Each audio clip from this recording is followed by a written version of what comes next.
Hello again, ladies and gentlemen. I am Wynn, I'm playing Crusader Kings 2. We're playing as Goog over here. We have got a bunch of allies in on this war. All of these blue, these are our allies. And we are currently fighting this in red over here. Unfortunately, these people in red have these guys over here in purple. And these guys over here in purple are the Abbasid Empire. And this means that the Abbasid can interject on our war and be like, hey, don't attack these guys, they're paying me taxes. We are going to get as many men as we can formed up on this province over here, so that we can combine them and then send them to destroy these guys over here in Bukhara. The alliance between Gyalpo Twelba has broken down, huh? But he's still in my war. Alright. This is only a Taoist war, which means the only people likely to join in would be these guys up here. So... Oh no, my amazing commander finally died at the age of 68. Oh, I'm gonna miss you, great Chinese commander, man. Zhou, I believe your name was. Alright, we are going to get our troops into this land now. Let's put Abdiel on as our marshal. Probably shouldn't have done that, to be honest, but oh well. Let's take a look at what provinces are easiest to siege. It looks like only this one is. I'm looking at these red bars here. The less the red bar is, the better and easier it is to siege. So what happens is this number here is a sum of this green bar and this red bar. And normally we want this red bar to be as low as possible so that we can siege as fast. But take a look at this. We are dealing 38% damage. Sorry. They're losing 31% of their morale every 12 days. Because we have a siege leader and they are outnumbered. Let's see if we can't get an even better one. Way of the Leopard, Way of the Dog. So Way of the Leopard is siege plus 50, siege leader is siege plus 40. So we're putting Dud at the front here. We're putting myself on the side over here. Okay, this looks good. We're going to finish the siege quickly. We gain 7 gold, 1.5 karma. We're doing well. Alright, we have another son here. You are called Pennington, huh? You are going to be anyone else that I can think of right now. Let's call you Wolf. Wolf. Towards the end of my black and white campaign, I started to pronounce Wolf, but I don't know why that happened. It's just because I was saying it constantly over and over again. My tongue was getting a little bit tired, and with how fast I talk, which I've only very recently discovered I do, with how fast I talk, it's a thing. I get tongue-tied a lot. I even nearly failed to say tongue-tied. And actually, streamer, it's tongue-twisted, not tongue-tied. Shut up, you can get your tongue tied in a knot if you speak too fast, you know. Who is leading this? It is one of my allies, okay. We are fast winning this war. Once we control all of this, and he doesn't come by, he is most likely to just immediately surrender. So we've captured this land here. Once we capture Kashgar over here, we are going to be good. I introduced Shah Sangramar V of Khotan to win Abdiel, hoping they would get along, but apparently Shah Sangramar of Khotan was not interested in making an effort. Ah, that's a shame. Let's now... We can't change focus until what year? Next year. Oh, Bon rebels have appeared in Rutog. Of course they appear when I am out in a war. Of course it happens. We have another daughter here. Let's name you something. Kanasuri? Nah, Kanasuri has been used a lot, and so is Iliara. What other name? What female characters have I... Well, there is Silver. Silver is a tiefling vampire, who I briefly mentioned when I was talking about Crow's Leave the other day, or a few episodes ago, I believe. She... Oh, we're sieging a trade... No, we want to leave the trade post intact. She was introduced in a one-shot game that was run by one of my players, and she was... the whole story there was we were hired by a country to try and defeat or figure out why the vampire country is nearby. Who are you? You're Kukma. Let's give you Patient, sure. It ended up with us going into a town, infiltrating it, and trying to figure out where the vampires are coming from and what they're doing. But my character was secretly a vampire from the beginning. A little bit of subterfuge there. Long story short, they get to the castle where the vampire lord is being held right now. And lording over from. And my character betrays the party, joins the vampire on the other side, but my character fell in love with a monk called 9K, even though that was his unofficial name. I told Edward it was time to head on home. He looked at me with a grin in his face and told me to race him home, leaving me to carry everything on my own. Let's race him. Sure. Alright. So, in the end, she realized that she couldn't defeat her love, even though she's a very ancient and old vampire that eats people for a living. Not even for a living, well, literally for an unliving, I guess, if you want to get technical. As she is growing older, Kanasuri could use some guidance. Let's make her learn on her own. I'm sorry, niece. I'm not ready to do this, to make this kind of investment on your behalf here. It looks like these guys aren't... Oh, we can actually... Let's see if we can snipe this army over here. I would love to be able to snipe this army. We have an organizer, right? We don't have an organizer? I'm sure we have an organizer somewhere. You're Wave the Tiger? Yeah, I need to get Abdiel off of council duty and into my army. There we go, Abdiel. Oh, my niece is practicing the Bon Faith, huh? That's a little unfortunate. I don't want another religion over here. But anyway, that black flag that you just saw in that battle over here, these guys are the Abbasid. They're not red to us just yet, which is good. I like that they're still red. Sorry, not red. I thought that message was saying that we had a conversion somewhere, but I must have misread that. Where are you active in? You're active over where? Okay, yeah, you haven't converted that just yet. That's fine. We're going to engage battle over here. They're hiding in the hills right now, but we are going to enter battle. Let's see if we can dissect this battle here. I'm going to reduce it to speed 1. So this is the battle interface. This shows you how many armies you have, or how many men you have in your total army. This is their total army. This is the amount of individual troops. So this is light infantry, pikemen, archers, heavy infantry, light cavalry, heavy cavalry, and this one over here is special units. We have no special units. And we can click this to further see, although I don't quite know how to read this screen right here. So your defense is 239 for some reason. I don't know why. But these are the individual armies that each flank are composed of, right? This leads us to have that many total troops and number of subunits in this flank of 15. Okay, that's good to know. My Marshal's combat ability here is 20. This is Chief Amdo. Wait, I thought Abdiel was leading one of these. Abdiel? Where's Abdiel? Abdiel! You're leading troops in Kashgar. You're in this battle somewhere, dude. I was about to say girl. You're not a girl, you're a dude. I don't know where you are, though. Weird, I can't see you in any of these menus. But anyway, these are the amount of losses that we're taking. This is the amount of losses that they're taking. And this here is the remaining troops in this flank. Troops can flee battle. This here tells us the... What is this telling us? This is telling us that we're still in the skirmish phase.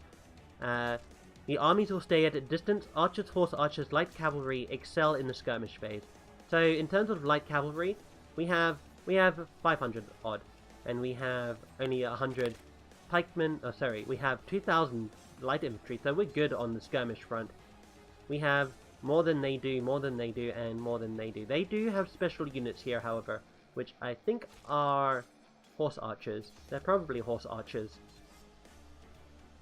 We have way more men in each of these flanks than they do, which means we are going to basically outrun them. Watch as these morale bars here take damage. So this is average morale in this flank. They have 77.4% morale, and there is plus 5.6 per week. Yeah, no, this is happening much quicker than a week. I'm not sure how this damage is being calculated here. It might have something to do with... Oh wow, they're barely even dealing any damage to us. So those swords, I think, are the amount of... Ah, there we go. Final damage values. 5 damage, 5 morale damage. So that rounds to 9. That rounds to 10, about. We're taking 9 damage. What about this? We have 62 damage, and we're dealing 62 morale damage. But they're only taking 24 damage. So, I'm not sure... Okay. So, did I say 62? They took 66 damage on this flank last time. So, regardless, we're gonna win. We're gonna win. These guys are gonna kill these guys and then flank one of these two, gaining a massive flanking bonus. Bonus against swarm tactics. The tactics are listed here. These are the random elements of combat. My concubine's pregnant. I don't care. I want it to be my child. So, the reason why I said earlier on that combat, even if you know what's going on in it, you still can't decide the fate of a battle. Because these tactics are rolled randomly based on the composition of your army and the stats and the culture of your commander here. The culture is quite important, as well as the stats. There is a link to it on Wikipedia, the wiki for this. And take a look here. And if I can just see by this, we are desperately winning. There is no question about it. We're currently chasing them in the pursuit phase, and we are now flanking. We're gaining a 30% bonus to our damage by flanking this dude, and these guys have surrendered. So, yep, we've won this. This should be the final nail in the coffin for this war. No, I trust her word. Let's go ahead and turn the speed up. We win. The rumor has it that your niece Ilyara has been influenced by her guardian Splendor. She is now considered properly Buppa. Ugh, don't like it. Oh well. 100% war score. We gain 49.99% from controlling the entirety of the Duchy of Kashgar. Every single holding must be held. We gain 15% from that battle. Offer peace. Enforce demands. We are a god. As you can see, the Taklamakan Desert has changed to our color. Or sorry, changed to the Tibetan color. That's simply because we own more than 50% of the counties around here. The same thing happened with the Siberian wastes and with the Sahara Desert. And this is a good example. Rub al-Khali Desert. Most of it is surrounded by the color of the Abbasid, so the desert becomes their color. Same with this desert over here. I think there's a few more deserts where that happens. No, I could be wrong. It happened with the Sahara. The Adrar Plateau and the Western Sahara have it, because Mali's down here. Ooh, Mali's down here. What are you up to? You have 2,000 men. You're West African. I rarely ever see you expand. Whoa, you guys actually defeated? This war against Mahmud the Unready was won by Mali. You actually defeated the Umayyads. No way. Seriously? You have a peace with the Mutilator. Did you attack them? Did you attack them? What type of war was this? Mali claim after Tamdolt. Where's Tamdolt? Over here. You won! Wow, I am impressed. Oh wow, okay. Holy Roman Empire, you guys have formed up pretty nicely. You have a little one province minor over here who needs absorbing, but you're pretty strong and pretty powerful. I'm surprised to see that you've actually formed this time. Rome is still held by Africa. Rome is still Italian and Catholic, so that's still good, I guess. Scotland have changed their name to Scotland now. Before they were Pixland. That will probably be because Queen Morag of Scotland is now Anglo-Saxon, whereas before they were Pictish. The name changes depending on the culture. As we see here, Denmark has formed. They have 1,300 men, and they control all of that in green. Pretty bad border gore right there. Then we have Svithjod over here, which is a duchy, but controls a larger amount of land, I'd say, than Denmark. Bohemia down here is doing pretty well. They are expanding, but you can... Whoa, you have 6,000 men! That's because you have event-spawn troops. Oh, I see. That's probably because you raised a tribal army, or... Yeah, you raised a defensive army there. That won't last. Byzantium. Byzantium, how are you doing? Empress Isaris Eudokia, the monster of the Byzantine Empire.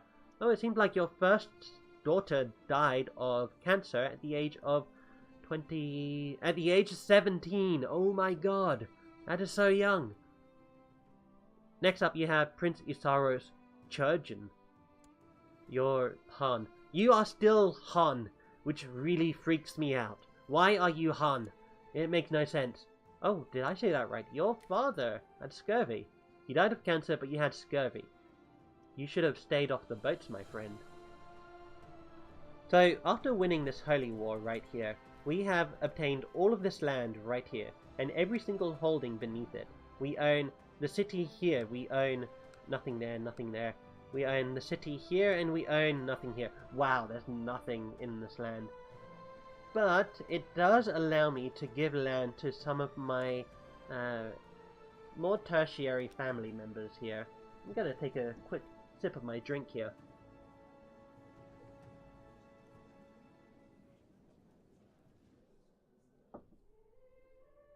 Alright, let's go ahead and sort by...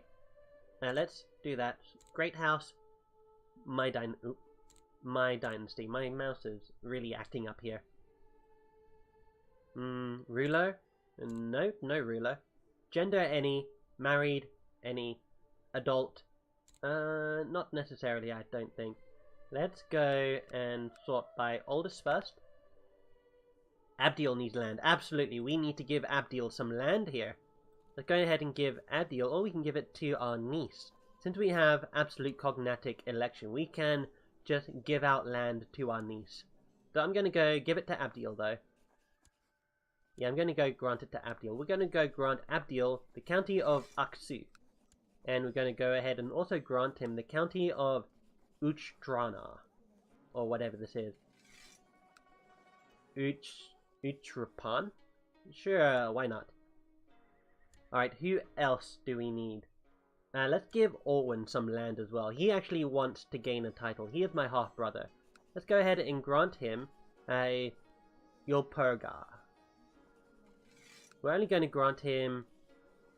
Yeah, we're only going to grant him one, because he is probably going to give us a bit of grief here if we give him more land.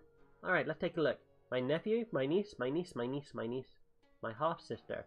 Let's give my half-sister some land here. Yeah, alright half-sister. Why don't you like me? Because you're a title claimant, and I'm a familial kinslayer, of course. I'm gonna grant you Arto.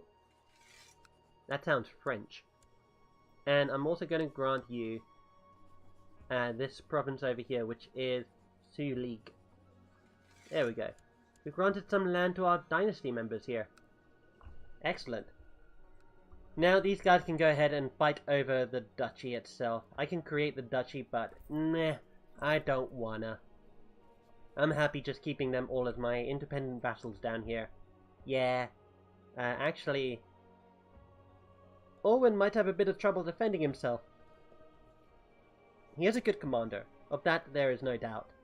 But he only has one province, and he's surrounded by this dude who has three provinces. My niece over here, my half-sister, sorry, he has 2 provinces, and he's backed up against the mountain range here.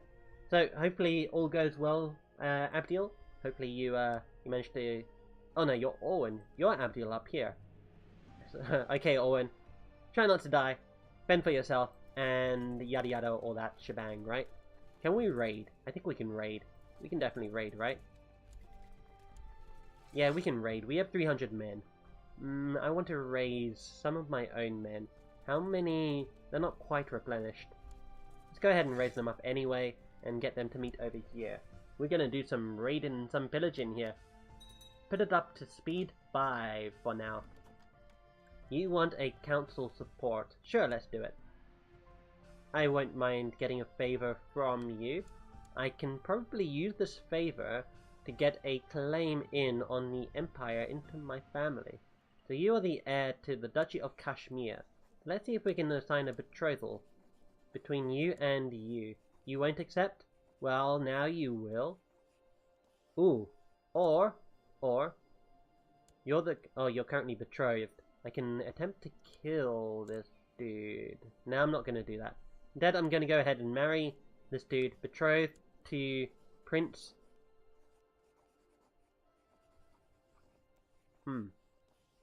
How old are you? You're 11. Betrothed you to Raphael, certainly.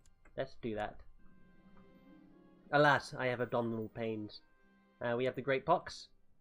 Apparently, she rubbed my head with something and it didn't feel good. Of course I will come to your whatever it is. I can create a title. What? Oh yeah, that'll be the Duchy over here. So they've approved the ruler imprisonment sovereignty law. That's fine, I don't mind that. You can imprison whoever you like, as long as it's not me.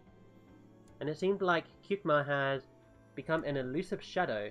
Excellent. Who am I trying to kill right now? I'm trying to kill my half-brother over here. So let's go and give him... Yeah, let's go ahead and give him my concubine, who is Kyukma, my daughter here. The reason why I'm doing this is because she has pretty high intrigue. You have no interest in her. What? No way. Oh, it's probably because... right, you don't have the same opinions of incest as I do, apparently. Oh, boy. Alright. We do need to take... Let's see. Okay, you are my... Right, it was you who I was looking at. You're fine. You are my concubine. You're pregnant right now. And you are... a bastard of some dynasty. I don't even care right now. Alright. We just need to get our... Ooh. Yi? No. You? What other females are there? Oh yeah, there's Cassandra. So, Cassandra, she is a... and she's by the same player as Wynn, actually. And she is also a mess when it comes to multiclassing.